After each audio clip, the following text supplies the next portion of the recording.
Plastic मुक्त, पर्यावरण युक्त, नशा मुक्त, वाईफाई युक्त, परिवहन सुविधा सहित प्रदूषण रहित, 24 घंटे बिजली और एक स्टेडियम हो जिसमें लड़के लड़कियां महिलाएं रोज़ दौड़ें। आधुनिक शिक्षा और स्वास्थ्य हो और कृषि संबंधी जानकारी विज्ञान के आधार पर मिले। राजस्थान में चर्चा करने के दौरान एक काव्यात्मक किसान ने अपने गांव का सपना हमें ऐसे बताया। गुड मॉर्निंग, नमस्कार। आप सबका एजेंडा फॉर रूरल इंडिया की नेशनल कन्वीनिंग में स्वागत है। 9 महीने पहले हरवीर जी और हम जब बात कर रहे थे तो हम कह रहे थे कि शहर और गांव के विकास में इतना अंतर क्यों है और पिछले 10-15 सालों में गांव में क्या बदलाव आए हैं, आजकल ग्रामीण भारत के लोग सोच क्या रहे हैं। और इन्हीं सवालों को ध्यान में रखते हुए हमने एजेंडा फॉर रूरल इंडिया की कल्पना करी और आज हम दिल्ली में हैं। पिछले 6 महीनों में हम 5 राज्य, 60 डिस्ट्रिक्ट से 300 से ज़्यादा ग्रामीण नागरिकों से मिले हैं और उनसे चर्चा करी है। ये लोग किसान हैं, मज़दूर हैं, छोटे दुकानदार हैं, ट्रेडर्स हैं, बिजनेसमैन हैं, स्टूडेंट्स हैं, एसएचजी सदस्य हैं और लोकल गवर्नमेंट वर्कर्स हैं। और चर्चा सिर्फ एग्रीकल्चर, खेती पे नहीं करी बल्कि पूरी ग्रामीण ज़िंदगी पर करी है। और इसी के साथ मैं रूरल वॉइस के फाउंडर और एडिटर इन चीफ हरवीर जी को आमंत्रित करना चाहूँगा आगे के कार्यक्रम के लिए। हरवीर जी। एक तो बड़ा क्लियर था हमें कि जब हम ये वेंचर शुरू कर रहे थे, थोड़ा सा रूरल वॉइस के बारे में बताऊंगा। रमेशन जी भी उसमें रहे हैं, उस कॉन्सेप्ट में संदीप जी हैं, नंद कुमार जी हैं, ठाकुर साहब हैं, हर्ष जी हैं। तो हम सब लोगों ने एक ये चर्चा की और उसी पे आगे बढ़े कि एक ऐसा मीडिया प्लेटफॉर्म चाहिए जो गांव के और किसान की बात को सामने ला सके। जो मुख्य धारा का मीडिया है उसमें जो उनको स्पेस नहीं मिलता, उस स्पेस को भर सके। और 3 साल में हमने वही कोशिश की। हमने डिजिटली हिंदी अंग्रेजी में हम लोग आए और अब एक मैगजीन के रूप में हम लोग आ रहे हैं और हमने कोशिश की। साथ में ये भी बड़ा क्लियर था कि हम लोग सिर्फ मीडिया प्लेटफॉर्म नहीं है कि जो सिर्फ खबरें छापेंगे और विश्लेषण। हम लोग कुछ ना कुछ ऐसा इवेंट्स, इस तरह की मीटिंग्स, इस तरह के डिस्कशन भी करेंगे जो ग्रामीण भारत और जो किसान और कृषि है उस क्षेत्र की जो नीतियां हैं उसको कुछ ना कुछ उसमें बदलाव की कोशिश करें। फिर हमने एक बजट के ऊपर बात की कि एग्रीकल्चर रूरल बजट के ऊपर बात नहीं होती बजट में, जबकि बड़ा हिस्सा तो इन्हीं का है। आप फाइनेंस पे बात करते हैं, कॉरपोरेट टैक्स के बारे में बात करते हैं, बाकी चीज़ों पे करते हैं, बट एक बड़ा जो हिस्सा है बजट का और देश के लोगों का वो चर्चा में नहीं आता। वो भी हमने किया। फिर हमने ये हुआ कि इस साल नए पूरे साल में हम लोग क्या करेंगे, उसी में मिलकर के तय किया कि हम एक एजेंडा फॉर रूरल इंडिया पे बात करते हैं कि जो देश के जो गांव के नागरिक हैं वो अपने लिए क्या चाहते हैं, उनके क्या चैलेंजेस हैं, क्या इश्यूज़ हैं और वो किस तरीके का अपने आप को, अपने जीवन को और अपने जीवन यापन की जो विकल्प हैं उनको किस तरह देखना चाहते हैं। उसी सीरीज में हमने ये देश भर में किया और साथ में हमने कॉन्शियसली डिसाइड किया कि डिजिटल के साथ अभी भी एक इतना तादाद है देश में जो कि प्रिंट में पढ़ना चाहते हैं। जो बहुत सारे ऐसे विश्लेषण हैं, बहुत सारे ऐसे जानकारी हैं जो लोगों के बीच में प्रिंट के जरिए पहुंच सकती है। और उसी कॉन्सेप्ट को मेटलाइज करने के लिए हमने रूरल वर्ल्ड मैगजीन को आपके सामने लाए। एग्रीकल्चर पे मेरा हरवीर जी ने एक बहुत ही विस्तृत इंटरव्यू किया था। बहुत इंसाइसिव सवाल इन्होंने पूछे थे, तो मैंने भी बड़ा जनरस वे में इनको समय देकर वो इंटरव्यू बनाई। वो इन्होंने इस मैगजीन में छापी है। इंडिया, हम सब जानते हैं कि बहुत बड़ी आबादी, 64% आबादी इंडिया की रूरल है एट प्रेजेंट। और यदि हम 61 में देखें तो लगभग 82% थी। तो हर 10 साल में लगभग 3% उसमें एक कमी हो रही है। 2 कारणों से लोग रूरल से अर्बन की ओर आ रहे हैं और कई छोटे छोटे रूरल प्लेसेस जो हैं वो अर्बन का रूप ले रहे हैं, सेंसस टाउन बन जाते हैं। तो इन 2 कारण से जो रूरल का शेयर है वो कम हुआ है। यदि हम इसको ये सोचें कि 2047 तक हमने भारत को विकसित भारत बनाने का जो एक देश का सपना है, तब भी आप पाओगे कि उस स्टेज में भी 50% से ज़्यादा इंडिया की आबादी रूरल होगी। तो रूरल एक जो मॉडल है हमें उसके लिए इंडिया में अलग से सोचने की ज़रूरत है। और उसी के साथ साथ एग्रीकल्चर के लिए भी अलग से सोचने की ज़रूरत है। शायद इस पे एक लेख दामोदरन जी ने इंडियन एक्सप्रेस में थोड़ा सा छापा है, मेरे से भी इन्होंने चर्चा किया था कि मॉडल तो बहुत अर्थशास्त्रियों ने लिख रखे हैं वेस्टर्न कंट्री में कि इकोनॉमिक डेवलपमेंट के मॉडल क्या होना चाहिए, आप उस हिसाब से नीति बनाते जाइए और आगे चलते जाइए। So let's get on with the next part of the agenda. हमारा panel 1, and I'll want to invite Harveer ji, please come on the stage as the moderator. So before we start the panel, just something for the audience.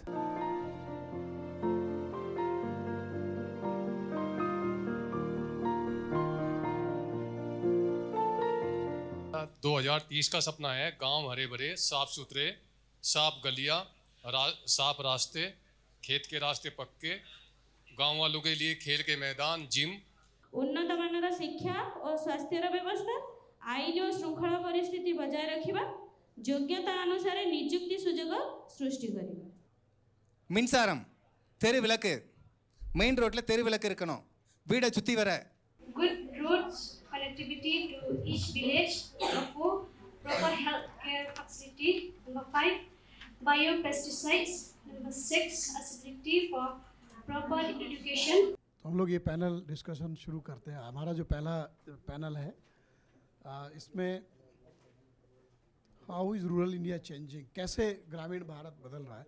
और ये जो हमने video shoot किए थे, जो interaction किए जब जगह जगह लोगों से, उसके ज़रिए बताने की कोशिश की कि समस्याएं क्या हैं बड़ी और लोगों की आकांक्षाएं क्या हैं, वो चाहते क्या हैं, कैसे ये जो है ग्रामीण भारत बदल रहा है।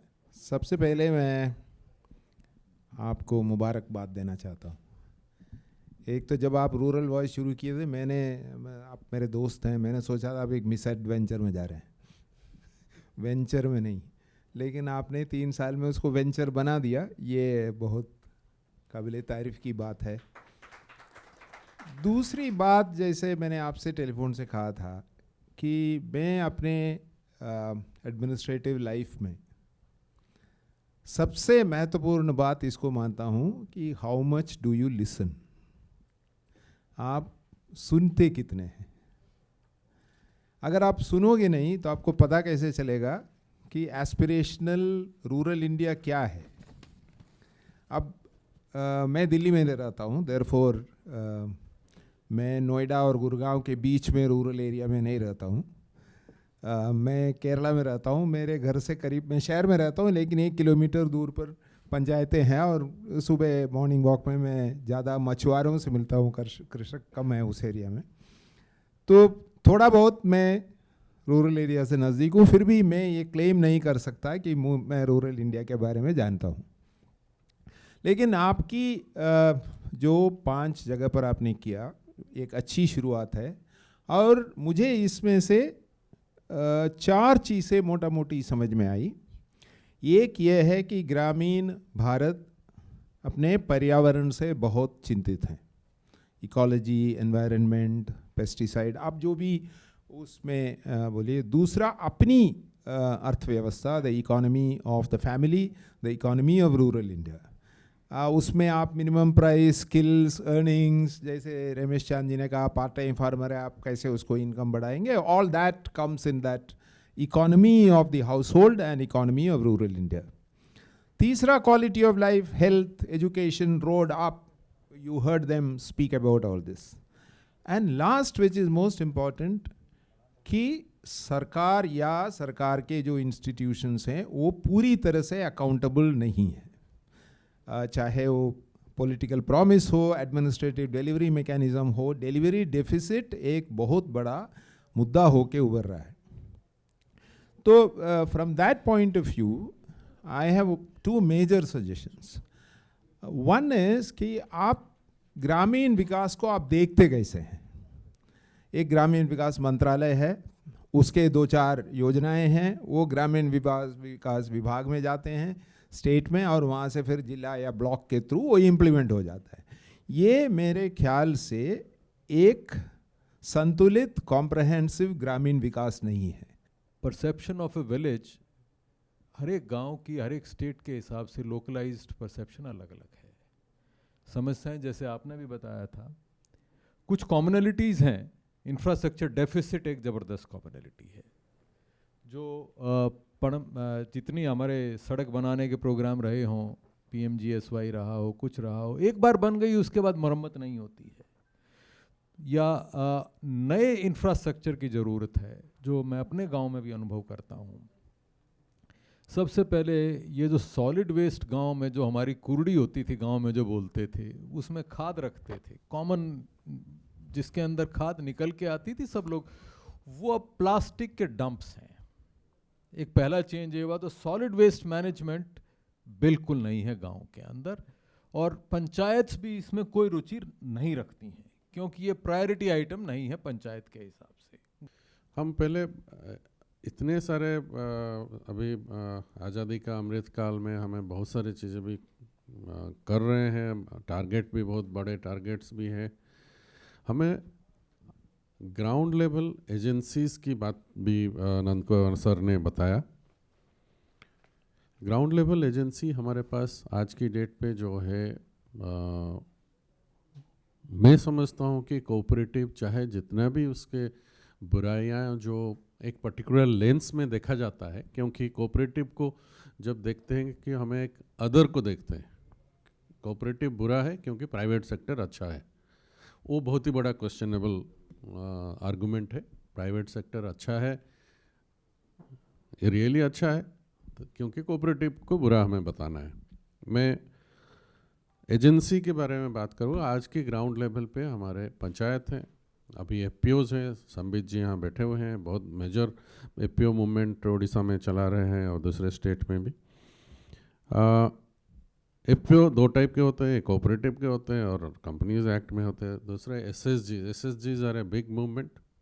यही है हमारे ग्रामीण इलाके में डेवलपमेंट का मॉडल्स। सरकार कितना कर सकता है, कितना नहीं कर सकते, वो डिलीवरी अब सरकार का लिमिटेशंस हैं, अपॉर्चुनिटीज़ भी हैं। How is rural India changing, ये इनका सब्जेक्ट है अभी का। तो रूरल इंडिया तो चेंज हो रहा है, ये तो सारे स्पीकर्स ने कहा है। रमेश जी ने बड़ी स्पष्ट से कहा, हम लोग पढ़ते थे भारत गाँवों का देश है और कृषि आधारित व्यवस्था है गांव की, वो इन्होंने चेंज कर दिया हमारा परसेप्शन कि अब 1/3 से भी कम एग्रीकल्चर से गांव में योगदान आ रहा है। तो गांव तो बदल रहे हैं, और मैं हूं बिहार के सुदूर गांव से, मधुबनी जिले से, तो वहां तो मैं स्पष्ट देखता हूं अपने गांव को कि क्या दुर्गति हो गई है गांव की। It's horrible. मतलब हमारे गांव में या उस पूरे एरिया में आपको पानी की कमी नहीं थी, क्योंकि वहाँ पूरी नदियाँ ही नदियाँ हैं। अप्रैल में अब उसी दरभंगा मधुबनी ज़िले में टैंकर से पानी सप्लाई होता है। ये हाल हो गया है दरभंगा और मधुबनी जैसे ज़िलों का, जहाँ पानी ही पानी था, बाहर से ही लोग मरते थे, बाकी चीज़ों से नहीं, सुखाड़ से नहीं मरा कभी वहाँ कोई। ये मेरा देखा हुआ है। तो कुछ चीज़ें, चूँकि मैं गांव से जुड़ा हूँ, मैं जाता हूँ गांव, जो कुछ चीज़ें जो मुझे व्यथित करती है, जो हरवीर जी के प्रश्नों का जवाब होगा कि सामान्यतया अन्नदाता एक बड़ा आजकल बड़ा स्पेशल वर्ड हो गया है। अन्नदाता को आई विल नॉट से कहाँ, लेकिन डिफरेंट पब्लिक प्लेटफॉर्म पे उनकी बड़ी महिमा मंडन होती है, अन्नदाता भगवान। तो मेरी जो समस्या है व्यक्तिगत, जो मैं रेज भी करता हूँ, अन्नदाता कौन है? अन्न तो शहर में नहीं उग सकता, ये तो बात गारंटी, बाकी कुछ भी आप उगा लीजिए, अन्न शहर में नहीं हो सकता, अन्न तो गांव में होता है। तो अन्नदाता बेचारा या मजबूर कैसे खाने के लिए, कैसे मजबूर, जो मुझे खाद खिलाता है वो अपने खाने के लिए कैसे सरकारी सहायता पर निर्भर हो सकता है? ये एक समस्या है जो जिसका मुझे जवाब अभी तक नहीं मिल पा रहा है कि कैसे जहाँ से अनाज आता है पूरे सिस्टम में, वहाँ गांव में रहने वाला आदमी आज राज्य सहायता पर आधारित है अपना पेट भरने के लिए। कोऑपरेटिव की बात, एक्सपर्ट बैठे हैं। सबसे बड़ी कोऑपरेटिव इस देश में गांव पंचायत है, क्योंकि वो इलेक्टेड बॉडी है और गांव का हर मेंबर उसका सदस्य है। मेरा पिछले 30 वर्षों से मैं इसके बारे में लिखता लिखता थक गया कि पंचायत से बड़ी कोई कोऑपरेटिव नहीं है, और उसी जितने कोऑपरेटिव के प्रोजेक्ट हैं क्यों नहीं हम पंचायत के द्वारा करवाते हैं। मैं कमेंट कम क्वेश्चन है। एक तो ये कि हम जो रूरल इंडिया की बात कर रहे हैं कि मेरे ख्याल से हमको अर्बन इंडिया की बात करने की ज़रूरत है, क्योंकि ज़माना बदल रहा है। नंबर 2, जो प्रोफेसर रमेश चंद जी ने या पैनलिस्ट ने बात किया है, ऑलरेडी इसका सब अवेलेबल है, और नंद कुमार जी ने कहा भी डिसेंट्रलाइजेशन इसका वे है। अब अगर हम देखें जो समस्याएं हमने बात किया 243G कॉन्स्टिट्यूशन का, 243W, 243ZD, उस सब में समाधान है, नीचे लेवल पर प्लान बनेगा। I agree with you that the planning has to be, when you say rural planning, it is not disconnected with urban. So you call it urban, you want to call it by any other name. पहले पूरा करके एक scheme चला था providing urban facilities in rural areas. Now my basic concept is that rural needs a separate planning, and it will be local. And like a village very close to Gurgaon will have a different level of opportunities and aspirations compared to a village which is far away from an urban center, whether it's agriculture or whatever. I agree with you that the constitutional provisions of district plan and all that, some states have done it well, and those states have demonstrated the capability. So I'm completely in agreement with what you're saying. No, I'm not reacting to this because he's already answered it. So it's an opportunity. We must focus on at least 2 or 3 types of village planning for their development. बहुत बहुत शुक्रिया. Thank you for such wise remarks from the panel. It was a very interesting discussion. And as you mentioned, we are quickly short of time, so we'll move towards the panel 2. Somebody who is not government, वो वहीं के हैं, they belong to local ये हैं, लेकिन उनको जो है they have a much wider perspective than just the village. तो मैं शुरुआत करूँगा कविता जी से. She runs a very, she runs this channel called खबर लहरिया. तो मैं आपसे पहले जानना चाहता हूँ कि आजकल जो है मेन मुद्दे क्या हैं? देखिए, जो हमारे लिए मुद्दा है, क्योंकि मैं 20 साल से ज़मीनी स्तर पर काम कर रही हूँ, तो जो गांव के मुद्दे हैं वो मेरे लिए सबसे महत्वपूर्ण मुद्दे हैं. जल, जंगल, ज़मीन, पानी, बेरोजगारी, और उससे भी ये आजकल ना ये शहरों में भी ये मुद्दे आने लगे हैं. सिर्फ एक गाँव की बात नहीं, जो छोटी छोटी बस्तियाँ हैं यहाँ पर, लेकिन जो मेन मुद्दे हैं उनको ना तो हम एजेंडे में लाते हैं, ना तो, क्योंकि मैं मीडिया से हूँ तो मैं मीडिया के बारे में बात करूँगी. तो जैसे सबसे जो बुरा प्रभाव आजकल पड़ रहा है पर्यावरण को लेकर के, और पर्यावरण जो वो हर चीज़ में प्रभाव डालता है, चाहे आपकी फसल हो, चाहे पानी हो, चाहे लोगों का जीवन हो, और उस पर बात नहीं होती है. जो करप्शन की बात हो रही है वो छोटे छोटे एरिया में, गांव में किस तरह से जकड़ गया है, उस पर वो हमारे लिए मुद्दा है. Madam, to what extent is climate change an issue in your state?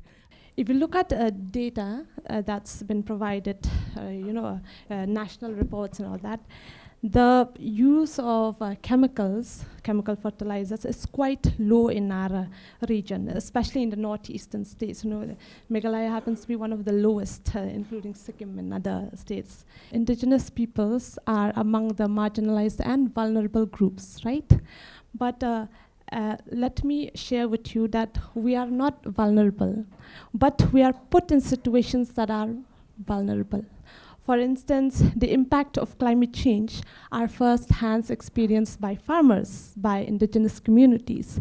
Now, if you read up, we are experiencing this change in the monsoon winds and in change in rain patterns. Now, what's happening is, especially this year, we saw the worst. What happened was, I come from Meghalaya, and it's one of the wettest places on earth. Okay, we have 2 villages that always fight for the first place to be the wettest place on earth. So globally, there are 3 places. 2 is in Meghalaya and 1 is in Hawaii. So they fight, okay, which place becomes the wettest. Despite that, this year, what happened was when we get 8 months of rain, okay, throughout the year, but what happened was rains was delayed, okay, and Meghalaya and even other states, being an agrarian state, it really impacted the lives of the farmers and the food production system. And when they started sprouting, the seeds started sprouting, the rains came and the damage. All food crops, cultivated crops, and the rains damaged the crops. When the rains, and the reason is, it's very different, okay? I'll try to simplify it. The reason is we are completely rain-fed agriculture. You know, the irrigation is very minimal. That's why it's completely dependent on seasonality and natural rains that occur. Hence, the change in certain patterns like that really impacted the lives of the people and everyone.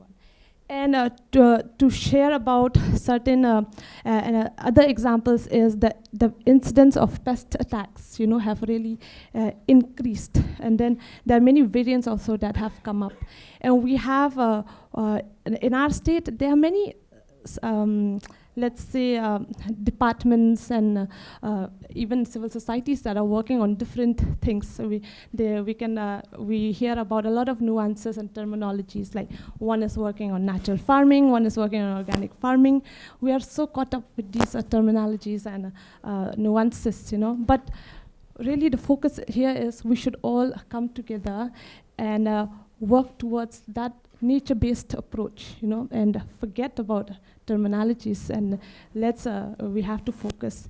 And we have a platform called Agroecology Learning Circle. अभी जैसे आपके जैसे state है, जैसे जैसे उड़ीसा में, उसमें to what extent ये अभी जो है ये कोऑपरेटिव्स, एसएचजीज, ये सब किस तरह से ये to what extent are they progressing maybe last 10-15 years, क्योंकि ये FPOs के बारे में सरकार भी काफ़ी ध्यान दे रही है. There are successful FPOs and there are not, then there are many unsuccessful FPOs. Uska, or you call cooperatives, you call aggregates, they are all social formations where people come together, log aate hain, ek samuh mein aate hain, so that they do some business. That is the basic purpose, and overall सबका livelihood का change हो. So that is the basic purpose. हमारे देश में कृषि को एलिनिएट किया जा रहा है. हमें हर साल बताया जाता है कि खेती का जीडीपी के अंदर कंट्रीब्यूशन कम होता जा रहा है हर साल. मैंने 20 साल पहले जब मेरा कैरियर शुरू किया, तब हम कहते थे कि 40%, 37% जीडीपी के अंदर देश में एग्रीकल्चर का कंट्रीब्यूशन है. 60% जनता एग्रीकल्चर के ऊपर डिपेंडेंट है. आज मुझे बताया जाता है, नीति आयोग, रमेश जी नहीं है, उनको होना चाहिए था अभी यहाँ, मुझे बताया जाता है कि हमारा कंट्रीब्यूशन 17% है, बट मेरी पॉपुलेशन 60% अभी भी खेती पे निर्भर है. आज एक नई बात सुनने को मिली कि रूरल एरिया के अंदर कृषि का कंट्रीब्यूशन 35% ही है, इवन गाँवों में. This is a session about how should the political class, how should the representatives of various farmers organizations and other key stakeholders be responding to the aspirations, needs, demands, desires of rural India. More than 100 years before, we formed a cooperative society system. That system and the policy makers forced to believe the farmers the cooperative society is for the farmers. But the entire cooperative society system is now for politicians. It was changed now. They are captured. As far as agriculture is concerned, I would not like to look at it as agriculture and farmers' welfare as two separate dichotomous things, because I think they're inextricably linked. You can't think about agriculture without taking into consideration the welfare of the farmers, because they are the one who are the backbone of this agriculture. The subsequent agricultural added value could be something where farmers may not be involved, but the process of production of farm goods is that of the farmers. So I think we have to respect that. ये rural neglect है और अगर मैं कहूं कि पिछले 75 सालों में सिर्फ कुछ समृद्धि के टापू पैदा हुए हैं जिसको हम आर्थिक उन्नति कहते हैं, उसको अगर छोड़ दें तो गांव जस के तस है, जैसे ब्रिटिश काल में थे। और इससे सरकारों की अदला बदली से भी कोई ज़्यादा फर्क नहीं पड़ता। हम लोग क्लेम करते हैं कि हमारी प्रायोरिटीज़ ये हैं। 47 में भी वैसा ही था। हमारे 2-3 बड़े नेता थे, डॉक्टर रामानंद लोहिया, जयप्रकाश नारायण, वो कांग्रेस पार्टी के नेताओं के साथ थे। 2 साल बाद इन्होंने छोड़ दी सरकार कि अंग्रेजों के राज में इस राज में कोई फर्क ही नहीं। ये कृषि प्रधान देश है, इसमें IAS होना चाहिए, बट इंडियन एग्रीकल्चर सर्विस होनी चाहिए। ये बेसिकली फॉल्ट ये रियलाई करता है। एक आदमी इंडस्ट्री का सेक्रेटरी है, बजट से 3 महीने पहले आता है एग्रीकल्चर के अंदर, वो हमारी तकदीर लिखता है पूरे 1 साल के लिए। Is that correct? बिल्कुल नहीं। केवल मात्र किसान से गांव नहीं बनता। जो किसान के सहायक परिवार थे, जिनके माध्यम से किसान अपनी खेती को करता था, वो लुहार था, कुम्हार था, सुथार था, जो भी थे, वो एक पूरी यूनिट गांव, हर गांव में मौजूद थी। उनको निकाल दें तो ख़त्म हो जाता सब। सबसे पहले प्लान उनका हुआ। वो सब गए मजदूर, वही लोग मजदूरी भी कर लेते थे पार्ट टाइम में, वो किसान के दोनों कामों में साथ थे। और वो सिस्टम बिगड़ना शुरू हुआ, निरंतर उस गति से बिगड़ा। किसी ने इस पे फोकस किया नहीं। NSSO का जो 11-12 का आंकड़ा है, उसमें है कि 30% जो कुल ज़मीन का जो 30% है, वो 82% लोगों के पास है। तो हम जो एवरेज मानते हैं कि 1 हेक्टेयर के आसपास एवरेज ज़मीन है, मुझे लगता है कि वो 1 हेक्टेयर नहीं है, वो 1/4 हेक्टेयर से भी कम होगी। तो अगर ये सुधार हो जाए कि जो चौधरी चरण सिंह कहते थे कि एक परिवार के पास जीवन यापन के लिए 5 एकड़ ज़मीन होनी चाहिए, और प्रोडक्शन की दृष्टि से 25 एकड़ से अधिक उसका कोई नुकसान होता है, प्रोडक्शन घटता है। तो जनता दल यू क्या अपने एजेंडे में ये डालेगा कि किसान की जोत का आकार कितना हो, और जो ज़मीन है उसका बंटवारा देश में किस तरह से हो।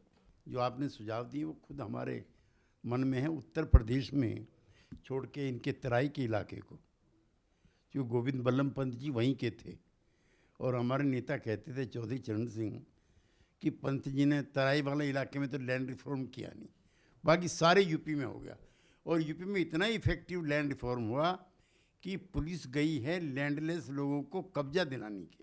आप सबका सहयोग हमें भविष्य में भी ऐसे ही मिलता रहेगा, और हम सब लोग एक मिशन की तरह काम कर रहे हैं। आप लोग भी उसी का पार्ट हैं कि ये जो रूरल और अर्बन या शहरी, और एक टर्म हो गया है, जो गांव का इलाका है उसको भारत कहते हैं, बाकी इंडिया कहते हैं। मैंने अपने एडिटोरियल में भी लिखा कि जो भारत और इंडिया का जो ये बीच का जो खाई है बहुत चौड़ी हो गई है, अब आगे ना हो, और इसकी जो चौड़ाई है वो धीरे धीरे कम होती जाए। सब जगह लोग उसी तरीके से उन्हीं मोदी के साथ बेहतर जीवन जिए और अपने काम में आगे बढ़ें। उसी प्रयास में हम लोग लगातार लगे रहेंगे। एक बार फिर आप सबका बहुत बहुत धन्यवाद।